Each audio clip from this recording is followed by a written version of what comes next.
Assalomu alaykum hammaga. Shunaqa yaxshi havoda, chiroyli, toza havoda bitta video qilmoqchiman Gruziyaga kelish haqida. Gruziyaga nima deydi, hamma kelib ham kelgan hamma ham baraka topib ketgani yo'q.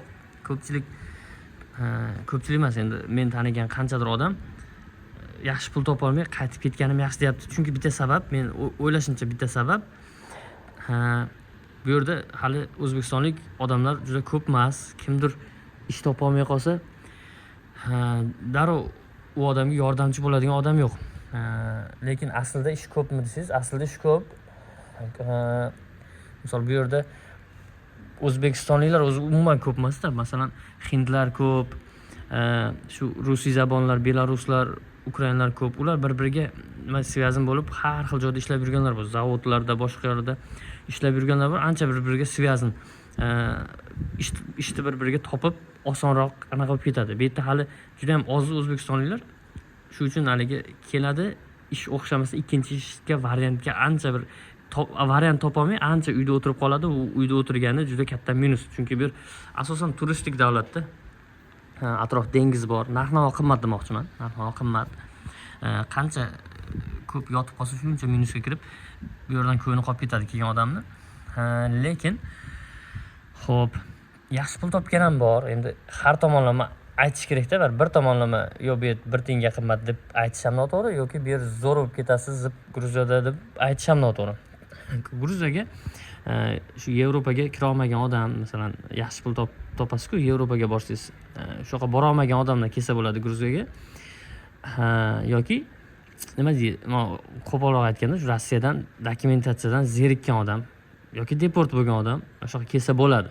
Bo'ladi, usta bo'lsa, qo'ldan ish kelsa, har qanaqasiga nima deydi, joylashib ketsa bo'ladi, chunki sezon kelib, ishlar ko'payib ketyapti bundan buyog'iga. Xo'p, endi men asosiy aytmoqchi bo'lganim, Gruziyaga kirib kelish ham o'zi ancha qiyin bo'lib qoldi, chunki juda ham saralab odam o'tkazyapti. Agarda sizni to'liq sayohat paketingiz bo'lgan taqdirda ham mayda juda detallarga qarayapti. Ular ham baribir nima deydi, har tomonlama o'ylash kerak. Masalan, kelayotgan haqiqiy turistlarni qaytarib yuborish o'zlariga zarar, qaytarib olmaslik kerak. Shu uchun baribir kuchliroq tayyorlanadi. Biz masalan, bizni fikrlashimizdan ko'ra boshqacha fikrlaydi ular. Arzimagan ko'ringan detallargacha qarab, turistmi, ishchimi ajratib oladi. Masalan, oddiy sumkangiz, chamadoningiz bir eskiroq chamadoncha ko'tarib kelsangiz ham cho'ta turistga o'xshamayapti. O'zingizni tutishingiz, tashqi ko'rinishingiz shunchaki tashqi ko'rinishdan turistga o'xshatmasa ham qaytarib yuboraveradi. Nima deydi? Tashqi ko'rinishdan nam turistni ko'rinishini berib turish kerak. Shu olgan chamadoningiz, aksessuarlaringiz detalni turistga o'xshab turish kerak.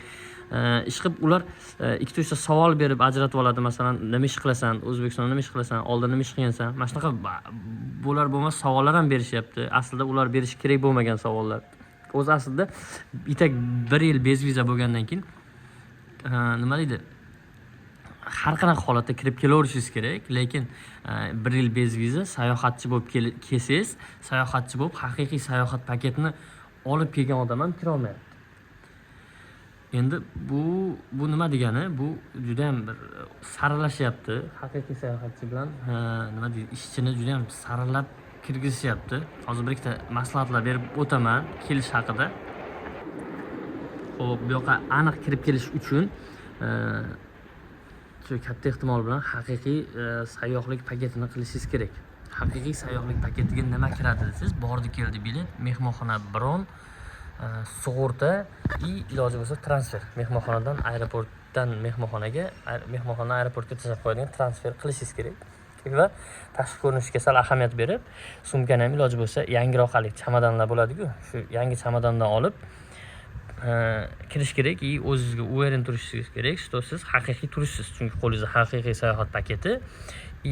Bu bilan ham qaytib ketmaslik uchun o'zingizga uverin turib, bergan savoliga nima deydi, qayerdansan, nima ish qilasan, nimaga kelding degan savoliga to'xtamay, tutilib qolmay javob beraverish kerak. Sayohatga keldim. U oshiqcha sizni bir nima deydi?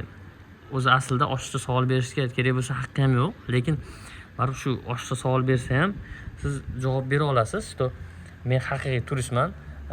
O'zbekistonda meni kiyim do'konim bor. O'zbekistonda meni mo'ykam bor deysizmi? O'zbekistonda meni kichkina biznesim bor.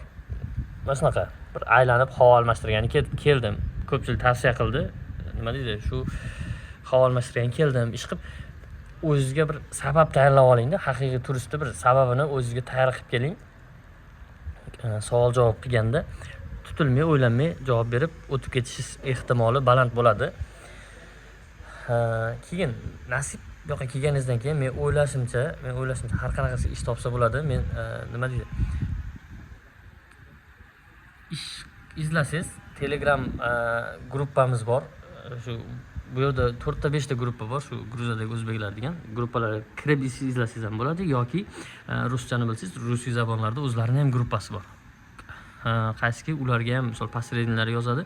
Mana shu obyektga mana shunaqa ishchi kerak deb usta asosan usta bo'lsa yaxshi pul topishingiz mumkin. Ishchi kerak deb yozadi. Shu gruppalarga ularga ham a'zo bo'lib, masalan, doimiy kuzatib tursangiz, yaxshi variantlar chiqib qoladi. Ish topish bu yoqqa kelganingizdan keyin nisbatan kelib olish birinchi muammo bo'lyapti. Ikkinchisi ish topish bo'lsa, ish topishga hozir havolar yaxshi bo'lgani uchun endi ancha-muncha yechimlar bor, yaxshi yechimlar bor.